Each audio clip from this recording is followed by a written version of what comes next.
안녕하십니까. 윙큐 전산응용 기계제도 기능사 2023년 제2회 관연도 기출보건 문제에 대한 해설을 시작하겠습니다. 1번입니다. 황동의 자연균열 방지책이 아닌 것은 황동을 자연적으로 두면 균열이 발생하기 때문에 이거에 대한 방지책이 필요합니다. 황동은 우리 시험에 자주 나오죠. 황구아, 구리와 아연의 합금입니다. 황동의 자연 균열은 시간이 지남에 따라 발생하기 때문에 수분에 노출되지 않도록 하는 것이 제일 중요합니다. 그래서 도금 처리하는 것이 중요하고요. 응력 제거, 풀림하는 것이 중요합니다. 저온, 즉 200에서 300도씨에서 하는 것이 중요하고요. 이 도금 처리가 무엇보다도 중요합니다. 그래야지 외부와 노출되지 않기 때문에 수는 관련이 없습니다. 정답 1번. 2번. 로쿠엘 경도를 표시하는 기호는 로쿠엘 경도 C스케일입니다. B스케일과 C스케일이 있죠. 그래서 로쿠엘 경도 C스케일 HRC 이렇게 표현을 합니다. 이거는 쇼어 경도고요.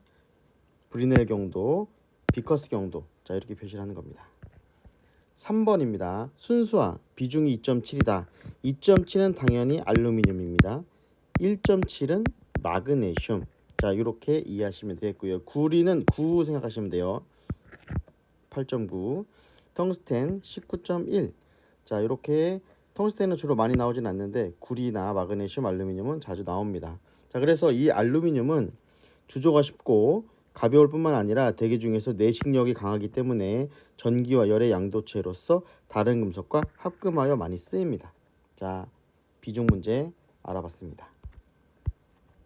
4번입니다. 재료를 상온에서 다른 형상으로 변형을 시킵니다. 외력을 준 다음에 원래의 모양으로 회복되는 온도로 가열을 하면, 즉 기억된 온도만 가열하면 원래의 모양으로 되돌아오는 합금. 요거 인공위성에 많이 사용하는 재료죠.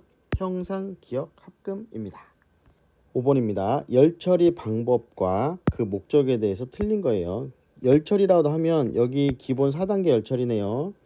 자, 기본 4단계 담금질을 하면 반드시 뭘 해줘야 되죠? 뜨임이 따라와야 돼요. 그래야지 내부 응력 제거를 해줘야 되고, 재료를 좀 더 연화시킬 필요가 있을 때 풀림을 해줍니다.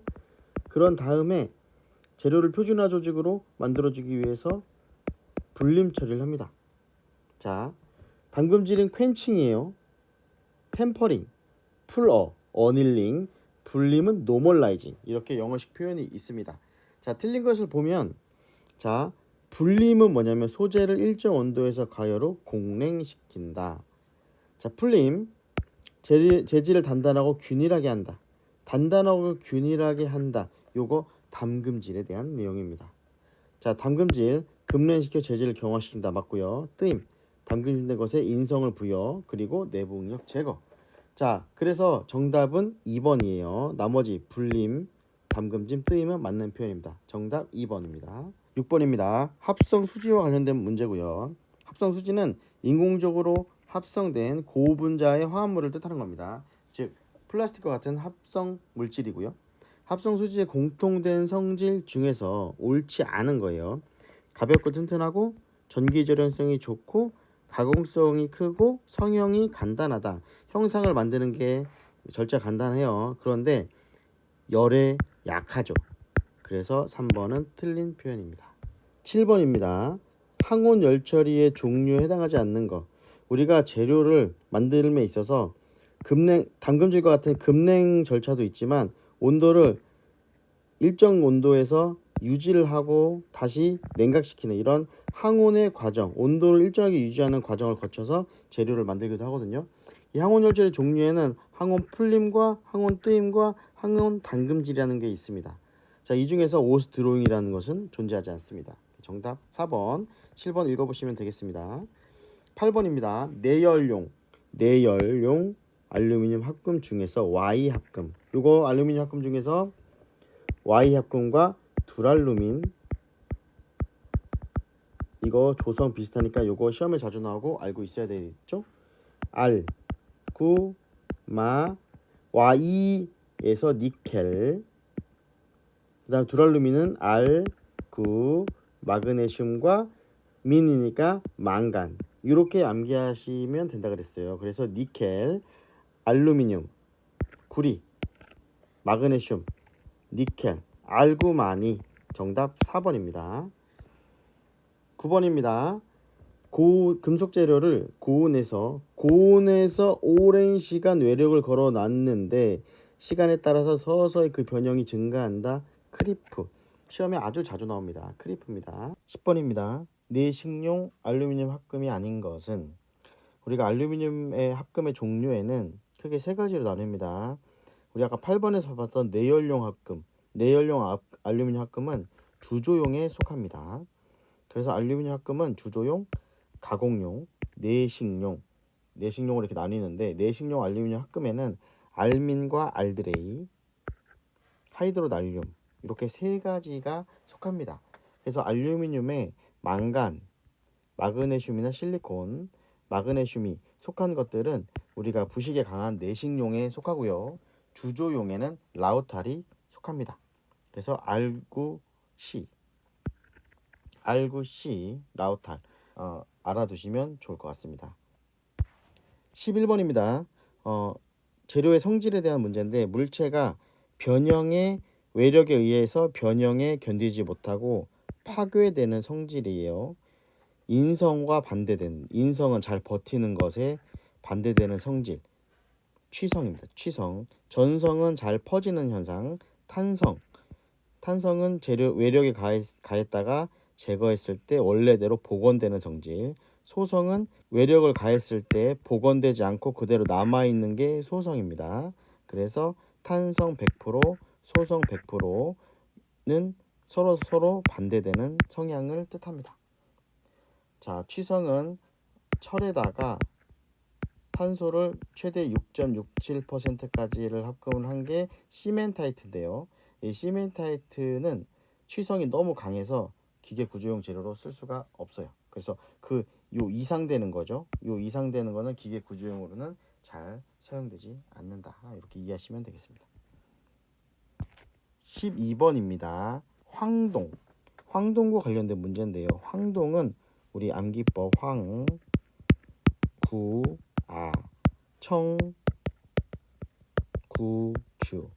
구리와 주석, 구리와 아연.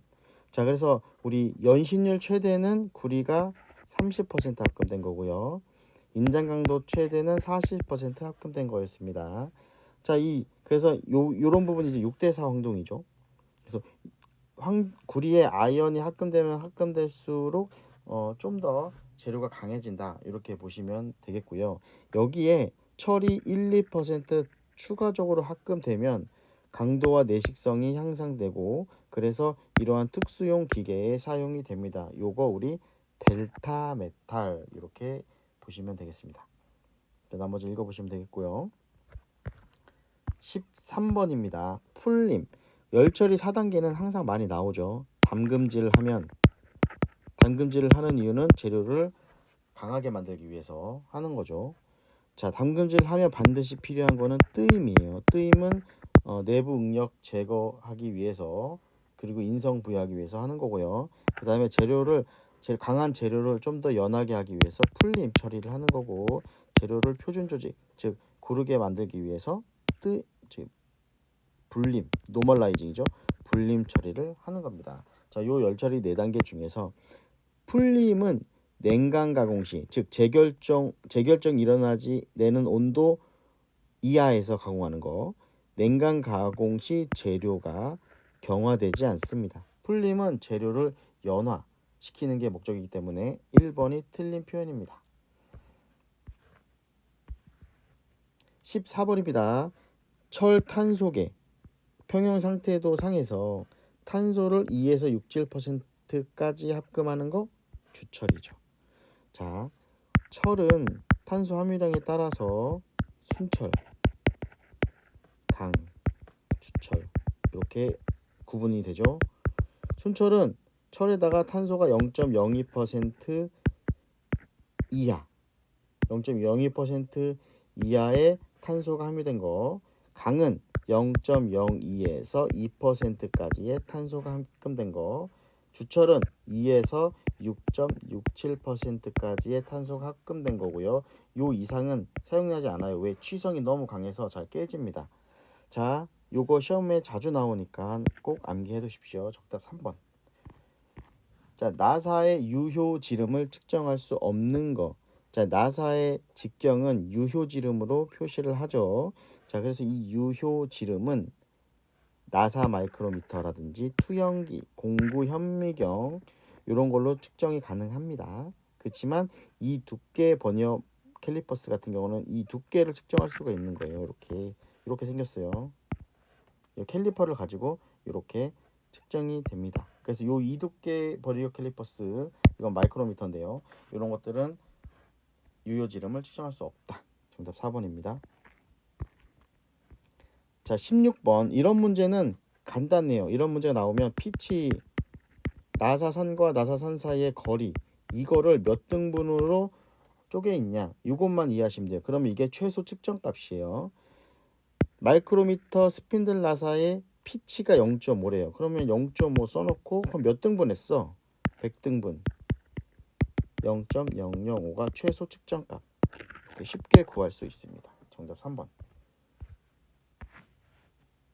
자, 사인바 관련된 문제입니다. 사인바는 대부분 문제가 간단합니다. 즉 사인바는 45도보다 큰 각을 측정할 때는 오차가 커져요.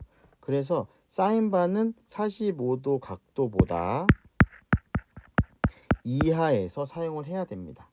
자, 이런 문제 자주 나옵니다. 나머지는 크게 의미 없는데 요게 항상 많이 나오기 때문에 3번 45도 이하 요거 꼭 암기해 두십시오. 자, 18번입니다. 허용할 수 있는 부품의 오차 정도를 결정한 후에 내가 어느 정도 오차를 설정할 것인가를 한 다음에 최대 최소 치수를 설정하고 그 범위가 그 범위 내에 들어오는지를 검사하는 거. 요거 플러그 게이지거든요. 플러그 게이지인데 플러그 게이지 중에서도 구멍의 직경을 측정하는 거. 이건 나사를 측정하는 거. 나사의 지름을 측정하는 건데 요거를 우리가 한계 게이지라고 합니다. 한계 게이지에 속하는 나사 게이지는 이런 식으로 그 범위 최대 최소를 측정해서 이 부분에 들어오는가 요거를 설정을 하는 겁니다. 자, 그래서 18번의 정답 2번입니다. 19번입니다. 원주에 즉 원주는 이런 원 둘레를 뜻하는 거죠. 원주에 톱니가 여러 개 나 있다. 이것처럼. 그 다음에 이게 폴이라는 거예요. 폴 우리 왜 딱딱딱 걸려가는 거 있잖아요. 이거 레칫 휠이라고 합니다. 이게 장점이 뭐냐면 여기 안 이렇게는 돈인데 이렇게가 안 됩니다. 자, 여기 보시면 얘가 여기 이게 이렇게 돌 때마다 얘가 이렇게 탁탁 걸리잖아요. 돌 때마다 역으로는 아예 못 가는 거죠. 그래서 역회전 방지가 필요한 곳에 이거는 사용한다. 이렇게 보시면 되겠습니다. 20번입니다. 20번. 백내시가 뭐냐면 우리 왜 나사와 나사가 있으면 이게 A 나사가 이렇게 있으면 B 나사가 이렇게 껴지잖아요. 이렇게 껴지면 요 사이 틈새가 요게 간극, 이 백래시라고 보시면 돼요. 요 간격이 이제 백래시라고 보면 이해하기 쉬운데 왔다 갔다 하겠죠. 근데 정밀도 높은 공작기 관련해서는 이러면 정밀도가 안 맞기 때문에 볼라사, 즉 이 점 접촉을 하는 좀 더 작게 그리면 이렇게 점 접촉으로 이동하는 볼라사가 사용이 됩니다. 자, 우리 책에 다른 해설에 볼라사 그림이 많이 나타나 있으니까 이 볼라사는 백래시가 없는 정밀도 높은 이 공작기에 사용된다. 이렇게 이해하시면 됩니다. 21번입니다. 자동 하중 브레이크의 종류가 아닌 것은. 자, 자동 하중 브레이크란 하중이 작용했을 때 자동으로 그 마찰력을 감소시켜서 브레이크 작용을 하는 그런 브레이크를 뜻하고요. 나사 브레이크, 자 나사 웜 주로 이제 그 기어같이 이런 마찰 면적을 활용하는 이런 웜기어, 나사 기어처럼 마찰 이런 틈새를 이용해서 브레이킹 작용을 하는 것과 원심 우리가 회전을 하게 되면은 마찰 패드가 바깥으로 밀려나서 브레이킹 작용을 하는 이런 나사 원심 브레이커 같은 자동 하정 브레이크의 역할을 하는 게 있고, 원판 브레이크는 우리 디스크 브레이크라고도 하죠. 다음과 같이 이러한 원판에 다음과 같은 캘리퍼가 이 패드를 잡고 있어서 이 패드가 압착시켜서 원판을 눌러서 브레이킹 작용을 하는 이런 디스크 브레이크, 이런 것들은 자동 하정 브레이크가 아니라 외력에 의해서 캘리퍼의 유압이 작용해서 밀착시켜서 마찰력을 일으키는, 이거는 자동 하정 브레이크에 속하지 않습니다. 정답 4번입니다. 자, 22번입니다. 압축 코일 스프링. 자, 다음과 같이 압축이 됐을 때 얘가 줄어드는 이러한 델타, 이 변형량 요거와 관련된 문제인데, 스프링 상수 K는 스프링 상수를 K라고 하죠. 이거는 하중이 얼마만큼 작용했을 때 얼마만큼 변했냐. 이제 W는 당연히 이 프레셔 혹은 파워, 요렇게 이제 기호로 쓰기도 하죠. 자, 우선 이걸 계산해 보면 K, 스프링 상수 K는, 자, 스프링 상수 K는 P분의 델타예요. 그러면 이 변형량이 얼마야? 10mm예요. 10mm 분의 하중이 3000N이에요. 밀리미터죠. 그러면 땡땡 하면은 300N이 그대로 오고 per 밀리미터 단위 맞죠? 그래서 정답 301번입니다. 자, 23번입니다. 얘는 가장 어려운 문제 중에 하나입니다. 그래서 공식을 좀 알아두셔야 되고요. 직경이 50mm인 축이 있어요. 직경이 이렇게 있을 때 이게 50mm인 축이 있는데, 이 축에 78.4Nm/m의 비틀림 모멘트와 49의 굽힘 모멘트가 작동을 한다고 합니다. 자, 그런데 이게 동시에 받아요. 그러면 우리 동시에 받는다고 하면 상당 굽힘 모멘트 혹은 상당 비틀림 모멘트가 들어가는 건데, 여기서 이제 전달 능력을 구하라고 했으니까 이게 최대 전달 능력은 타우 맥스. 자, 요 글을 구해 보면 이렇게 봅니다. 이거는 이제 토크는 타우 ZP입니다. 이거는 이제 단면 계수인데, 자, 이거를 뺄게요. 근데 여기에는 T는 이제 모멘트, 이거는 이제 상당 동시에 받기 때문에 이퀄, 즉 평균 혹은 상당하는 모멘트 토크가 들어가야 돼요. 그래서 타우는 ZP분의 T, 이게 공식이 되고요. ZP는 16분의 파이 D의 3승입니다. 이거는 암기하셔야 되는 거고, 이 분의 T2가 돼요. 얘를 정리를 하면 결론적으로 타우는 파이 D 3승분의 16이 올라가서 16T2가 돼요. 이거를 계산해 줘야 되는데, 한 단계 더 이 T2를 구해야 되거든요. T2의 공식은 이렇게, 상당 비틀 모멘트 공식은 이렇게 구해야 돼요. 얘는 m의 제곱 플러스 t의 제곱입니다. m의 제곱은 우리 요거 굽힘 모멘트, t는 비틀림 모멘트예요. 그래서 m인 49의 제곱과 우리 계산기로 구해야 되겠죠. 그 다음에 78.4 여기 있죠. 얘가 여기 있어요. 얘를 계산해보면 92.453이 나와요. 그러면 파이는 보통 3으로 계산하면 되는데, 계산기가 있으시니까, 자, 여기 이거를 계산해보면 예를 들어 3 곱하기 D의 3승.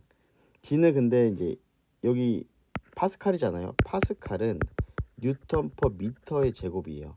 그래서 얘를 미터로 바꾼 다음에 0.05잖아요. 0.05의 세제곱. 자, 그런 다음에 16t 곱하기 요거 92.453을 놓으면 요게 나옵니다. 3.766 메가파스칼에서 메가는 10의 6승을 뜻합니다. 그래서 쭉 여기 영역이 나오겠지만 걔를 10의 마이너스 6으로 돌려놓고 메가를 붙여놓은 겁니다. 그래서 이거를 계산하면 정답이 3.766, 즉 2번이 정답인 걸 아실 수 있습니다. 자, 아래 그림을 보시다시피 비틀림 모멘트와 하중에 의한 굽힘 모멘트가 동시에 작용하는 이러한 축을 이야기하는 겁니다. 상당히 어려운 문제였고 요 공식들 알아두셔야 합니다. 자, 24번 키 문제는 그냥 바로 푸실 수가 있죠. 뭐만 암기하시면 되냐면 세, 스, 접, 성, 반, 평, 납, 안, 납작기 혹은 안장기. 이게 가장 동력을 큰 거에서 작은 순위예요. 세레이션, 스플라인, 접선키, 성크키, 이거 묻힘키라고도 하죠. 반달키, 평키, 납작키나 혹은 안장키, 요 순서입니다.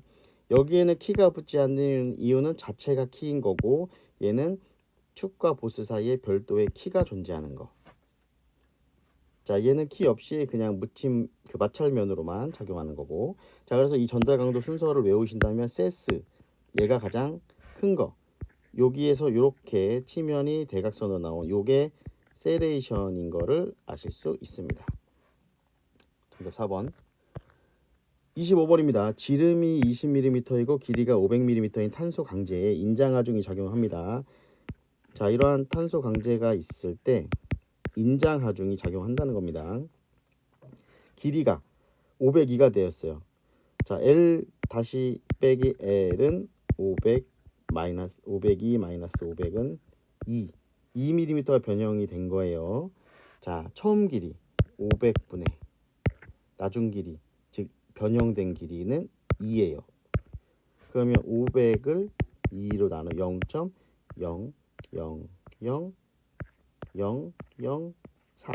0.004 4번이 정답입니다. 26번입니다. 임의의 점에서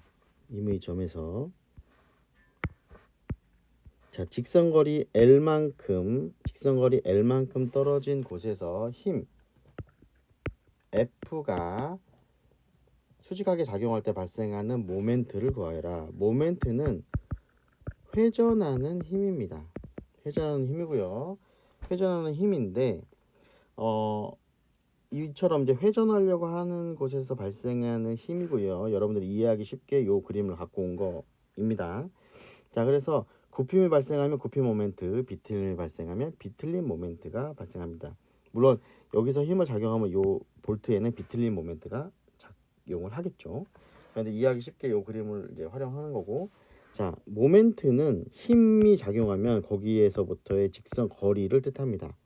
자, 요거 모멘트, 즉 회전하는 힘은 힘에다가 직선 거리를 곱한 거다. 요거 이해하시면 요 그림을 생각하시고 이해하시면 모멘트의 개념이 좀 더 쉽게 다가올 수 있을 겁니다. 자, 여기처럼 작용을 했을 때 굽어진다. 굽힘 모멘트. 회전이잖아요. 이렇게 회전. 얘도 이렇게 회전하잖아요. 재료가 이렇게 얘는 이렇게 회전을 할 때 발생하는 게 요 재료 전 단면에서는 비틀리기 때문에 비틀림 모멘트. 자, 그렇게 이해하시면 26번이 이해하기 쉬울 겁니다. 27번입니다. 로프 전동의 특징에 대한 설명으로 옳지 않은 거. 자, 벨트 전동과 로프 전동은 전부 다 이 풀리에 걸어서 이제 동력을 전달하는 건데, 이제 로프는 물론 로프든 벨트든 하나, 두 개, 세 개, 네 개, 뭐 10개 이렇게 다량으로 할 수가 있고, 대신에 로프는 다양하게 방향 도르래처럼 이렇게 다양한 이 거리 형태를 통해서 큰 힘을 발생할 수가 있습니다. 물론 이 풀리에 닿는 면적도 작진 않지만 다양한 로프 풀리를 배열을 해서 큰 힘을 동력을 전달 가능하거든요. 그래서 벨트 전동과 비교하여 큰 동력을 전달하는데 불리한 거는 틀린 표현입니다. 자, 로프 전동 같은 경우에는 전동 경로가 직선이 아닌 경우, 곡선도 어느 정도 가능하죠. 우리 도르래 생각하시면 돼요. 도르래에 로프가 걸리잖아요. 장거리 동력 전달도 당연히 가능하죠. 엘리베이터, 우리 로프로 가는 로프로 우리 그 큰 하중을 지지하잖아요. 정확한 속도비의 전동은 불확실하죠. 정확한 속도비인 우리 그 기어 시스템 이런 거와는 좀 별개로 정확한 속도비 전동은 불확실한 것이 사실입니다. 27번 정답 2번. 28번입니다. 기계 요소를 사용 목적에 따라 분류를 할 때 완충작용 또는 제동용으로 사용하는 게 아닌 거. 자, 스프링, 충격 완화, 플라이 휠. 요것도 완충이죠. 왜냐면 이 피스톤 여기에서 이렇게 회전을 할 때 얘가 돌아갈 때 울컥울컥 하는 거를 우리가 큰 플라이 휠이 자동차 보면 플라이 휠이 큰 쇳덩이가 플라이 휠이에요. 얘가 어느 정도의 울컥거림을 잡아주는 이런 완충작용을 합니다. 브레이크 마찬가지로 완충작용을 하죠. 속도를 줄이는 베어링은 이 회전하는 곳의 회전부를 원활하게 해주는 거기 때문에 완충과는 조금 거리가 멉니다. 정답 3번. 자, 29번입니다. 29번도 좀 어려운 문제에 속하고요. 외 바깥으로 접하는 이 원통 마찰차인데요. 여기서 이제 미끄럼이 일어나는 거죠. 마찰면이 있어서 마찰면에 의해서 서로 밀어붙이는 이 외접 원통 마찰차에서 원동차란 원래 처음 동력을 발생시키는 곳. 그래서 원동축도 원래 동력이 발생하는 원동축. 기어 같은 경우에 원동 기어 전부 다 모터가 연결된 이 처음 발생하는 곳을 원동이라는 것으로 하고요. 그래서 일반적으로 1첨자가 붙어요. D1은 200mm고요. 회전수 R1 이거는 뭐 N1이라고 많이 표현을 하죠. N1은 1000rpm. 회전한다. 자, 동력은 2.21. 동력은 같이 발생하는 거니까요. 킬로와트다. 자, 여기서 이제 단위 환산을 좀 해볼 필요가 있는데, 자, 와트는 줄 per sec입니다. 줄은 다시 하면 뉴턴 미터 per sec. 1초당 1뉴턴의 힘으로 1m 간다. 이 뜻이에요. 그래서 단위는 미터고요. 여기 지름은 밀리미터로 돼 있죠. 그래서 우리 계산할 때 이 부분을 좀 유념을 하셔야 되고, 자, 우선 동력을 구하는 식을 보면 동력은 힘 곱하기 속도예요. F는 지난 시간에 공부했지만 마찰 개수 곱하기 밀어붙이는 힘 P. 우린 여기서 다시 계속 문제를 읽어보면 지름이 이거고 회전수가 이건데 이 동력을 전달시키기 위해서 몇 뉴턴으로 밀어붙여야 하는가. 밀어붙이는 힘 P. 밀어붙이는 힘 동력을 하기 위해서 얼마만큼 요 동력을 전달을 해야 되나. 밀어붙이는 힘을 얼마로 할 거냐. 요 P를 구하는 거예요. 자, 그러면 곱하기 V. 이 P를 구하려면 뮤 V 곱하기 H만 있으면 됩니다. 자, 근데 여기서 이제 H가 문제인데 몇 뉴턴으로 구하는 거기 때문에, 자, 뉴턴을 구하려면 우리가 동력은 얼마만큼 나오죠. 자, 그래서 힘 곱하기 V, 히프 곱하기 V를 하면 얘가 이제 킬로와트 단위로 와트 단위로 나오잖아요. 와트 1와트를 킬로 100이로 나누면 킬로그램 포스로 1와트는 킬로그램 포스로 바꾸려면 100이로 나눠주면 됩니다. 여기서 뉴턴으로 바꾸려면 9.82를 곱하면 주면 돼요. 이러면 뉴턴으로 바꿀 수가 있어요. 자, 그렇기 때문에 이 동력이 나오면 곱하기 102 곱하기 9.81 이렇게 계산해주면 돼요. 자, 그리고 또 하나 1번식 이걸 아셔야 되고 2번식 이 속도를 구하는 공식은 우리가 파이 3 곱하기 d 파이 d가 이거죠. n 몇 바퀴 도냐 그러면 두 바퀴 돌면 n이 2가 되겠죠. 근데 여기서 d가 밀리미터이기 때문에 여기서 1000을 나눠주면 얘가 미터로 나와요. 여기 수정할 건데 여기 밀리미터가 아니라 미터입니다. 자, 그래서 우선 v는 1000분의 파이 d n인데 여기서 나누기 60을 해줘야 돼요. 왜냐하면 퍼 세크이기 때문에 여기 퍼 세크가 들어가잖아요. 그래서 퍼 세크를 해주기 위해서 우리 RPM은 분당 회전수이기 때문에 60으로 나눠줍니다. 자, 그러면 1000분의 파이 dn 해주고 여기 n이 1000, d가 200, 60을 해주면 10.47 미터 퍼 세크 단위가 나옵니다. 그럼 여기 V에다가 10.47 넣어주면 되고 마찰 개수는 0.2 넣어주면 되고 여기 있죠? 0.2, 10.47, 동력 2.21, 102 곱하기 9.82 해주면 1056 뉴턴이 나옵니다. 그래서 정답은 1번이 근사각이기 때문에 정답을 구할 수 있습니다. 다소 어렵긴 하지만 공식을 외운다면 쉽게 접근을 하실 수 있는 문제입니다. 전산응용 기지도 기능사 문제에서는 다소 어려운 문제에 속합니다. 자, 30번입니다. 두 축의 상대 위치가 평행할 때 사용하는 기어, 즉 평행할 때 사용하는 기어 여기 있죠? 스퍼, 내접, 헬리컷. 이거 스퍼 기어는 외접입니다. 외접. 그 다음에 레크와 피니언 기어. 요게 평행할 때 쓰이는 겁니다. 자, 그래서 이 베벨 기어는 교차할 때, 직각일 때, 베벨 기어, 스파이럴, 베벨 기어 요 두 개는 이 직교할 때 쓰는 겁니다. 그래서 그 다음에 웜과 웜휠 기어. 얘는 나란하지도 교차하지도 않을 때, 이럴 때 쓰는 거예요. 그래서 웜과 웜휠 기어 마찬가지죠. 그래서 나사 기어는 여기 있죠. 얘도 마찬가지로 나란하지도 교차하지도 않을 때. 그래서 정답은 4번입니다. 요거 해설 잘 보세요. 31번입니다. 지름이 50mm이고, 자, 지름이 50이고요. 길이가 100m랍니다. 100mm. 지름이 50, 길이가 100mm인 베어링이 있는데 5.9kN. 자, 하중을 지탱하고 있다. 혹은 P. 전월면에 작용하는 압력은 얼마인가? 전월면에 작용하는 압력은 P잖아요. P. 그러니까 W.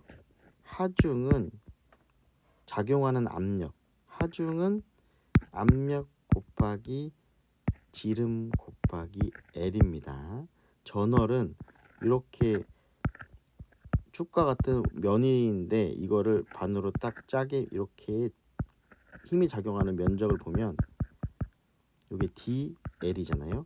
그래서 P 곱하기 A 이렇게 단위 환산이 되고요. 자, 요게 이제 작용하는 압력이잖아요. 우리 시그마 압력은 다른 공식에도 A분의 P예요. 혹은 force 혹은 F 압력. 요거는 이제 책마다 혹은 이해하는 공식에 따라서 이제 기호가 다르게 하는데 일반적으로 시그마는 A분의 F. 이 F는 시그마 A로 변환이 가능하죠. 이 시그마를 압력으로 보면 여기 P, A 단면적 이거기 때문에 W는 P 곱하기 A가 D 곱하기 L이다. 이렇게 이해하시면 되고요.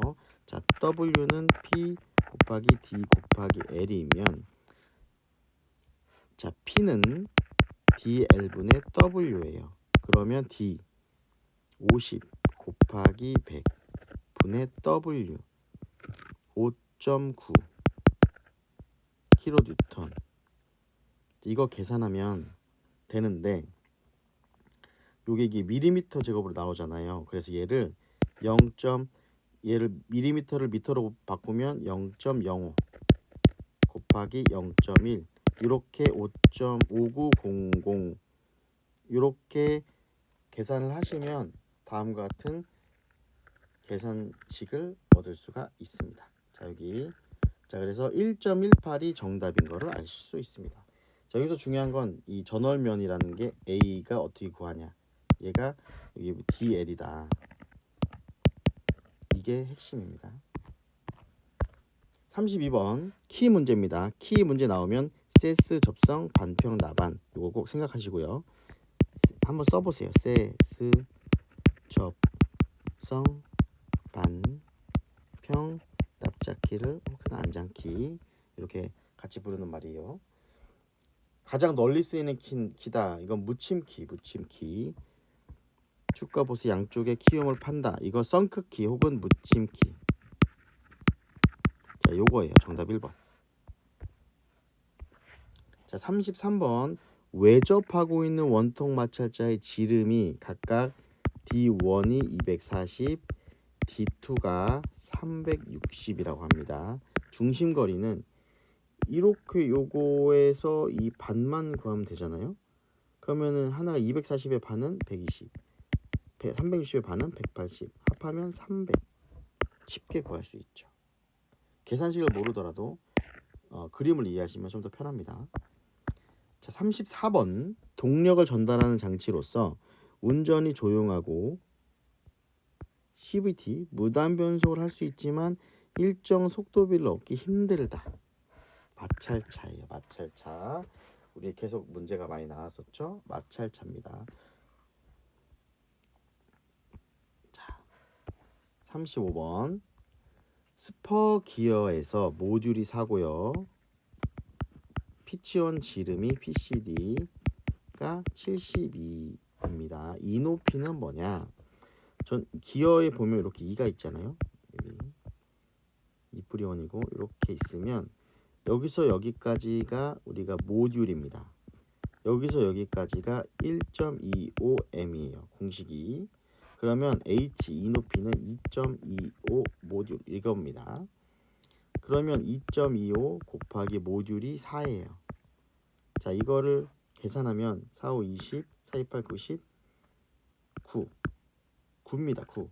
그래서 전체 이 높이는 9 이렇게 계산하시면 됩니다. 여기 계산식도 나와 있죠. 36번입니다. 그림의 일부를 이렇게 도시하는 것만으로도 충분한 경우 필요한 부분만 투상하여 그리는 그림. 우리 요 부분이 전체 다 이렇게 봤을 때 이 부분이라는 거고, 이렇게 보면 원형처럼 보이지만 얘를 옆에서 시각으로 보면 이런 거다. 얘도 마찬가지로 이렇게 형성된다. 이게 부분 투상도입니다. 부분 투상도. 자, 이 면이 정확하게 투여되는 거, 이거는 이제 보조 투상도였고요. 다음과 같이 이런 부분을 이렇게 회전하는 부분은 회전 투상도, 부분 투상도, 이거 같은 이 부분 투상도예요. 국부 투상도는 키홈 생각하시면 돼요. 키홈. 이런 홈만 표시하는 거. 국부. 부분 확대도는 이 부분을 확대해서 2배, 5배 이렇게 확대하는 거고, 보조 투상도는 이렇게 이 면 전체를 보이게 하는 거. 보조로 면 전체가 보이게 하는 거. 자, 이렇게 이해하시면 이 36번은 이 부분이네. 예를 들어서 이 원만 표시한다. 그럼 국부가 되는 거예요. 37번입니다. 평벨트 장치의 도면 표시 방법인 도시 방법에 관한 설명으로 옳지 않은 것은 도면 표시 방법에서 가장 많이 나오는 게 요겁니다. 길이 방향으로 절단하여 도면 표시하냐. 길이 방향을 뭐냐면 이게 축이 이렇게 있으면 얘를 요렇게, 이게 밖에서 보면 옆에서 보면 이렇게 돼 있잖아요. 얘를 요렇게 댕강 자르지 말라는 거예요. 이렇게 댕강. 그러면 얘를 자르면 단면이 이렇게 되잖아요. 이게 의미가 없다는 거죠. 외형선만 표시를 해라. 그래서 축이라든지 암은 이제 우리가 이제 풀리를 봤을 때 여기에 나오는 요거잖아요. 이렇게 요런 거를 반으로 자르지 마라. 의미가 없다. 그냥 회전하여 이렇게 해서 그냥 회전해서 표시해라. 이 단면 모양을. 그래서 암은 길이 방향으로 절단하여 도면에 표시하지 않습니다. 축과 같은 거, 키 같은 거. 1번 틀린 표현이에요. 자, 38번. 끼워 맞춤 공차에서 축 기준식, 축을 기준으로 했을 때 앞에 이 두 개 중에서 앞이 기준이 되는 거예요. 자, 우리 소문자 축소 대구 요거 암기해 하고 있어야 되겠죠. 대구 축소. 대문자는 구멍은 대문자, 축은 소문자. 대구 축소. 대문자는 구멍, 소문자는 축. 축 기준식이니까 앞에 소문자가 와야 되죠. 대문자 나온 거 아니고 H6, H6는 나왔고요. 뒤에 우리가 끼워 맞춘 공짜에서 예쁘지, 우리 암기법에서 예쁘지 할 때 헐검 끼워 맞춤, 여기 F가 있을 때 F가 있잖아요. 그래서 헐검 끼워 맞춤 맞고요. P는 피가 난다. 그래서 억지 끼워 맞춤. 그래서 정답은 4번. 이렇게 암기법으로 하시면 편합니다. 39번. 단면. 이 단면이 무게중심이 이렇게 센트로이드가 있잖아요. 이 센트로이드들을 연결한 선. 가는 2점 재선, 가상선. 시험에 가장 많이 나오죠. 가상산. 가는 2점 세선입니다. 40번입니다. 그림의 도시, 도면에 표시된 기호가 나타내는 거. 여기서 표시가 요거 있죠, 요거. 요 표시는 스플라인. 이 기어가 있을 때 이렇게 이렇게 표시가 이렇게 되잖아요. 세레이션은 이렇게 돼 있는 거고. 그래서 요거는 스플라인 키다. 41번 최대 허용 한계 치수와 최소 허용 한계 치수. 허용 한계가 있으면 최대와 끝. 요게 뭐냐? 공차입니다. 공차. 공공어 차. 즉 허용한 차. 최대 허용, 최소 허용 한계 치수 이게 공차다. 해칭입니다. 해칭은 이렇게죠. 자, 이렇게 쭉 자, 이렇게 이게 낫겠네. 여기에 이렇게 채워지는 거. 이게 스머징이죠. 자, 옳지 않은 겁니다. 해칭 요거 또는 스머징 이렇게 칠하는 거. 이 부분 안에 문자나 기호를 절대 기입해서는 안 된다는 아닙니다. 이 안에 얼마든지 문자를 쓸 수 있어요. 쓸 수 있는데 이렇게 예를 들어서 해칭선이 있는데 여기서 가를 쓰겠다. 그럼 이렇게 되는 거죠. 가를 피해서 해칭선은 이렇게 문자를 피해서 써야 되는 거죠. 왜? 선의 우선순위가 있죠. 숫자나 문자가 가장 밖으로 빠져나오고요. 외형선, 숨, 절, 중, 무, 치수선, 치수보조선 이런 것들이 제일 마지막에. 그래서 숫자나 문자는 가장 바깥으로 빠져 있어요. 4번 틀린 표현입니다. 43번입니다. 용접 이음 중에서 맞대기 이음은 요거 서로 맞대어서 용접. 이게 비드죠. 자, 이거 겹치기. 여기 요거 모서리. 요거 양면 덮개판 이음. 덮개에서 여기에 용접하는 거예요. 양면 덮개판. 44번입니다. 우리가 이제 용접을 현장에서 하는 이유는 각기 다른 제조사에서 쪼가리를 갖고 와서 여기서 현장에서 용접하는 경우가 있습니다. 그럴 때 현장에서 용접하라고 도면에 표시해 주는 거거든요. 여기 현장 용접 기호가 있어요. 그런데 우리가 이렇게 판이 있을 때 얘가 이렇게 있으면 여기다가 이제 현장에서 용접하라가 있는데 이렇게 하면 여기 전체를 둘러서 용접하라라는 의미예요. 그래서 온돌 용접은 동그라미 기호가 표시가 돼서 요겁니다. 요거 이렇게 해서 온돌레 용접이다. 요게 정답입니다. 3번. 45번입니다. 기하학적 형상을 측정할 때 나타내는 기하공차인데요. 단독 형체가 아닌 것은 우리가 이제 전산응용에서는 기하공차 관련 문제가 한 3문제 정도 나오거든요. 그래서 암기를 잘 하셔야 되는데 기하공차 암기법. 기하공차에는 모자 위로 흔들어. 모양공차, 자세공차, 위치공차, 흔들림 공차. 자, 모양공차에는요. 요거는 데이텀이 없어도 가능한 단독 사용 가능한 거. 진, 평, 진, 원, 선, 면. 요거 다 암기하셔야 돼요. 진직도, 평면도, 진원도, 원통도, 선의 윤곽도, 면의 윤곽도. 자세공차에는 평, 직, 경. 평행도, 직각도, 경사도. 위치공차에는 위치도, 우리 위치 이거 동심도, 동축도, 대칭도. 흔들림 공차에는 원주 흔들림, 온 흔들림.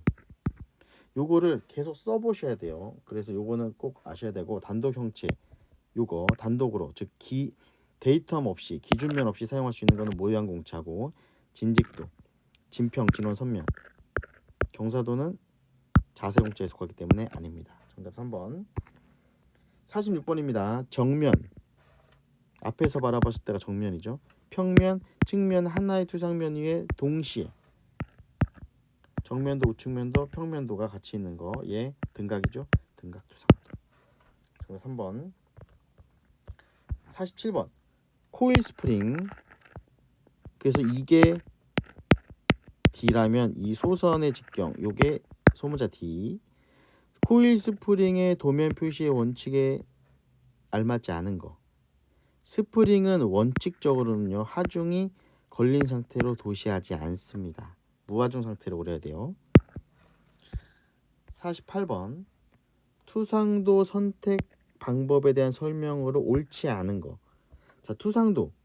네, 투상은요 이제 코끼리에다가 내 눈을 던진다 이런 의미에서 이제 그런 이제 용어에서부터 이제 달아오는 건데, 내가 눈으로 보고 있는 그거를 도면화한 거예요.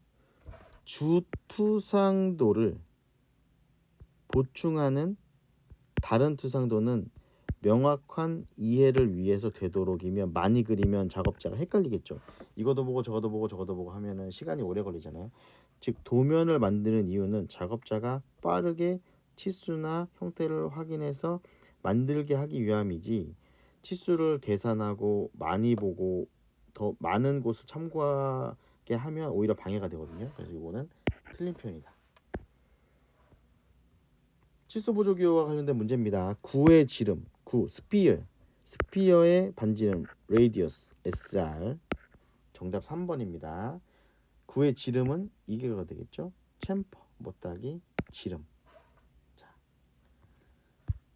50번입니다. 게이트 밸브. 우리가 어딘가 들어갈 때 막는 역할, 게이트를 친다. 게이트 밸브. 이거는 내가 손으로 공을 잡는 이 형상을 기억하시면 이게 글로브 밸브, 얘가 체크 밸브, 얘가 볼 밸브를 뜻합니다. 51번 재료의 명칭과 그 표시 기호로 알맞지 않은 거. 자, 알루미늄 캐스트니까 알루미늄 합금 주물이죠. 알루미늄 캐스트. 자, 요거 암기하셔야 되고요.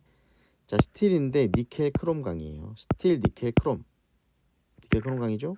알루미늄 다이캐스팅용 알루미늄 합금. ZDC는 다이캐스팅용 아연 합금이에요. 탄소강 주강품은 스틸인데 캐스트 SC를 뜻합니다. 자, 51번은 이런 식으로 재료에 대해서 기호를 해석하시면 됩니다. 자, 52번입니다. 요거는 이제 암기하셔야 됩니다. 암기. 산술 평균, 최대 높이, 10점 평균, 최대 높이, 산술 평균은 암기하셔야 되고, 산술로 평균으로 한다. 자, 요거는 RA입니다. RA. 산술 평균 RA. 자, 그래서 요거 산술 평균 RA, 최대 높이는 우리가 높이니까 Y 하시면 되겠고, Z는 10점 평균. 53번 도면에서 기하공차가 나타내는 거. 자, 기하공차 또. 자, 기하학적 형상 공차. 우리가 이것의 길이를 어떻게 측정하죠? 자로 측정하면 되죠. 근데 이런 형상의 직각도 이거 잘 만들어졌어. 이걸 어떻게 측정할까요? 그래서 이거를 측정할 때 기준면을 잡아서 얘를 이 기준면에서 직각인지 평행인지 원통인지 잘 이게 판단하는 게 기하공차고요. 기하공차의 종류에는 모, 자, 위, 흔 이렇게 써보셔야 돼요. 단 모양공차는 데이터미 없이, 이게 데이터미죠. 이거 없이 단독으로 쓸 수 있다. 모양공차, 자세공차, 위치공차, 흔들림공차, 진평진원, 선면, 평직경, 위동대, 원온, 그림까지 다 그려보셔야 되고요. 여기서 이거잖아요. 원온이잖아요. 온흔들. 자, 여기 기호 다 있으니까 여기 꼭 써보십시오. 54번 우리가 가공했을 때 그 재료 표면에 나오는 이 도면 나오는 결을 도면에 표시할 때 기호예요. 이거는 레디어스 방사형 기호고요. R 표시를 합니다. 자, 정답 1번. 55번 마지막 점으로부터 다음 점까지의 거리와 각도를 입력하는 거. 이거 상대 극좌표. 거기서 다시 시작하는 거 상대 좌표잖아요. 거기서 각도를 입력하는 상대 극좌표계입니다. 정답 3번. 이거 아까 나왔던 문제죠.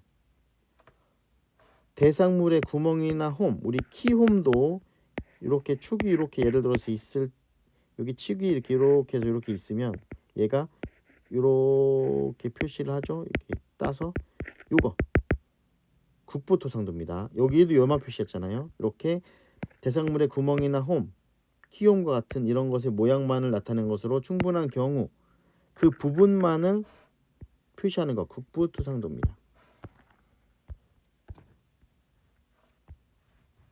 57번 KS 기계 제도에서 특수한 용도의 선으로 가는 실선을 사용하는 경우가 아닌 것은 얇은 부분의 단면을 도시할 때는 굵은 실선으로 합니다. 우리 가스켓 같은 거 있잖아요. 그것도 굵은 실선인데 그리고 또 매우 굵은 실선으로 합니다. 0.7 이상은 굵은 실선에 속합니다. 즉 가스켓 같은 경우에는 이제 단면 했을 때 거의 표시가 안 나잖아요. 그래서 굵은색으로 이렇게 표시를 합니다.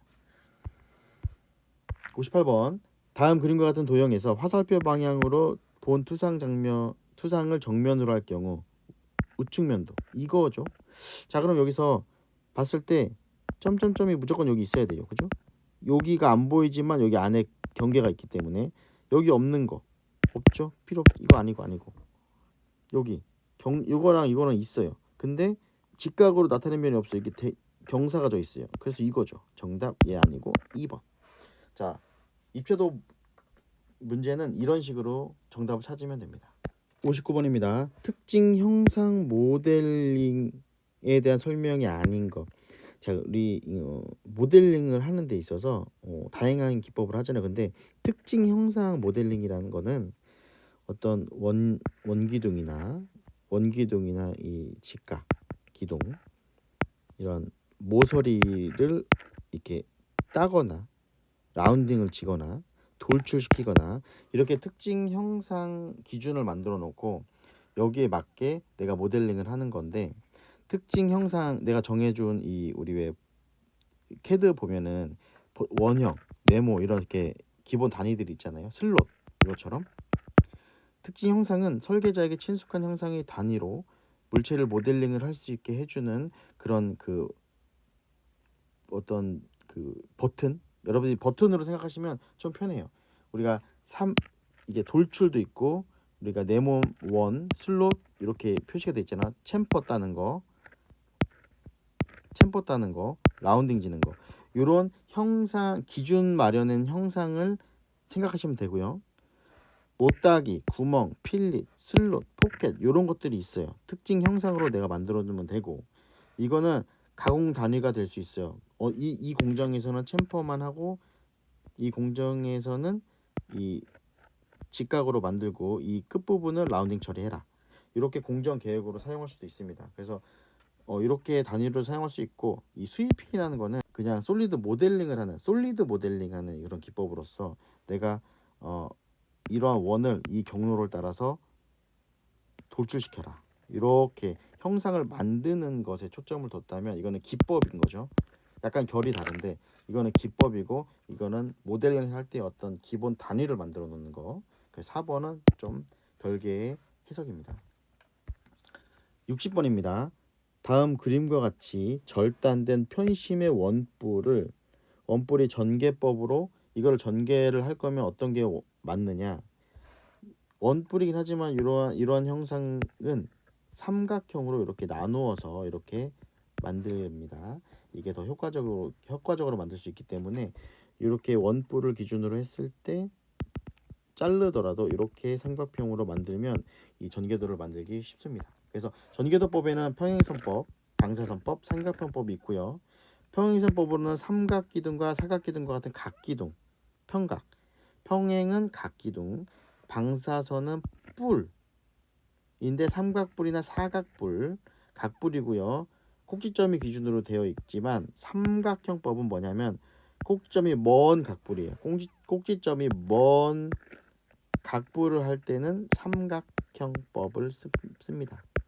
이걸 이해하시면 돼요. 꼭지점이 먼 산을 보면 되잖아요. 먼 삼각형법. 이렇게 1번 해두시면 되겠습니다. 자, 지금까지 2023년 제2회 기출보고 문제에 대한 해설을 저와 함께 해봤습니다. 다음에는 다른 해설로 찾아뵙겠습니다. 이상 마치겠습니다.